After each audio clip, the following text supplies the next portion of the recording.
Alright, hello and welcome to LA Noire. This is my review of this game. It was originally a console game. I think it was console exclusive, and made by Rockstar. That's the way most of their games are. And it was ported to PC, I think about a year ago. I'm not quite sure on the exact date. But I read some reviews of it, and I thought it looked really freaking cool. Just the concepts and all that, and I heard the story was incredible, so I figured I'd check it out. And I am glad I did. Technically, this is probably one of the best games I've ever played, if not one of the best games ever made. It is certainly a fantastic game. I guess I'll start off with graphics. This game has quite incredible graphics, and they're extremely innovative too. If I'll just park over here and show off some of the face graphics. That is the main, pretty much one of the main features in this game. So if you check it out, it looks fantastic. The reason that is because the way they actually did the face graphics is they put cameras around all the people, well, all the people's faces. Like, they used actual actors for this. They didn't just render them in a 3D rendering thing, and they had them record the lines as they were saying them, and so it's fantastically done. And they just put the pictures of the faces onto the models and stuff, and it turned out so well. So one of the main gameplay mechanics in this game actually is one of the main gameplay mechanics is you're going to be talking to a whole bunch of suspects and people that are victims of certain crimes and stuff like that. How do I turn the radio off? God, this is obnoxious. I'm not sure. Anyway, yeah, that's one of the main features in this game. Talking to people, trying to see if they're lying, telling the truth. If you have evidence to back up a lie, there's a whole lot of reasoning involved. So if you're like a good standardized test taker, this is probably a good game for you. I personally am an awful standardized test taker. So I naturally am not very good at those types of questions that are being asked, or you are asking and trying to figure out if they're lying and stuff. Whoops. Anyway, back to the graphics, I guess. It does not run that well. I have a pretty good PC. I feel like I should be able to run this game pretty well, but it runs alright. I'm getting about 30 frames per second right now, but sometimes it can go down to like 20. And I don't think I even have everything up right now. But that's common for Rockstar console ports. An example being GTA 4. It just runs horribly unless you have an intense PC. So I guess that's probably about it about graphics. Since I already mentioned some stuff on gameplay, I guess I should talk about some of that. The gameplay mechanics are unlike any you've ever seen before.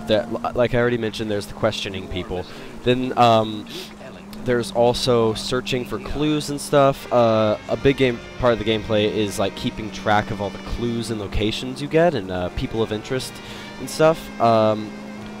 It's all extremely story-based and stuff like that. It's quite cool if you're into like the whole criminal type thing and solving mysteries and stuff. There are some really, really fantastic mysteries in this game. So that's probably about it on gameplay. I mean, there's nothing really all that special about the combat. In fact, one of the interesting things is that it gives you the option to skip a combat section if you're not doing well at it. If you fail like 3 times, it says, hey, do you want to skip this section? It won't affect anything. It won't affect your score at the end. So yeah, clearly the combat is not a big part of this game. It's just sort of in there to, I guess, break the mood and add something a little more exciting than asking people questions over and over again. So the story is really, really great. The writing, the acting is fantastic. Probably the best I've ever seen in any game. The story is totally original, although there is quite a bit ripped off from LA Confidential if you've ever seen that movie, but it's not really ripped off. It's more just a happy reference. And I love that movie, so I thought that was really cool what they were doing with this game. But yeah, the story is fantastically crafted. There is one part in the story, I'm not going to reveal what happens, but the main character, Cole Phelps, who is a detective and also a veteran from, I think it's the Korean War? I think it's Korea. Anyway, he does something that seems just completely out of character and I thought was illogical and had no motivation, so that kind of pissed me off.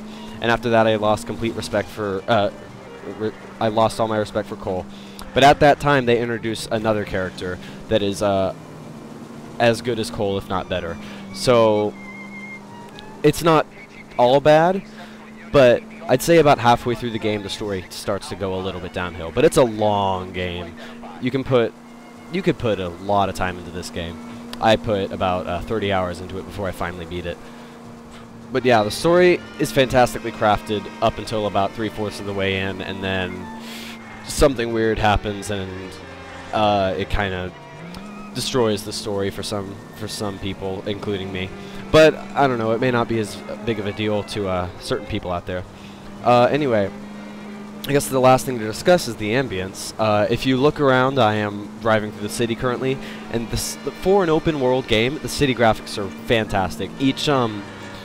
Each person has, well, no, not each person, but there are, oh crap, there are a whole bunch of different people on the streets. Like, a bunch of them are original faces and stuff. They have a lot of different models for pedestrians and all that. The city life is really cool looking. It goes all the way from like these sort of little market side places to like a big downtown area. I think I actually passed through one of those. So it's similar to GTA and that sort of play style. Damn it! Why am I doing this? And the car's gone. But yeah, the city life is really well done. The music is great. I love this era with all the jazz and stuff. It's a lot of fun to be in this area. That's probably about it. Overall, I give this game a 9 out of 10 because I mean pretty much everything is just about perfect. It's just that one little story thing that really kind of ruined the game for me, and it made it, I don't know, it sort of made it seem like I didn't really care about the characters at that point, and so I didn't have a whole lot of motivation to beat the game other than to say, oh hey, I beat the game, because it was pretty close to the end. So, but other than that, pretty much everything in this game is perfect. Fantastically crafted, clearly very well thought through. I almost wonder how much time was spent creating this game, because I would think it must be a couple years. It's such a big game. But yeah, that's about it for this review. Thank you for watching, and I will see you all in a Let's Play or another review. Goodbye.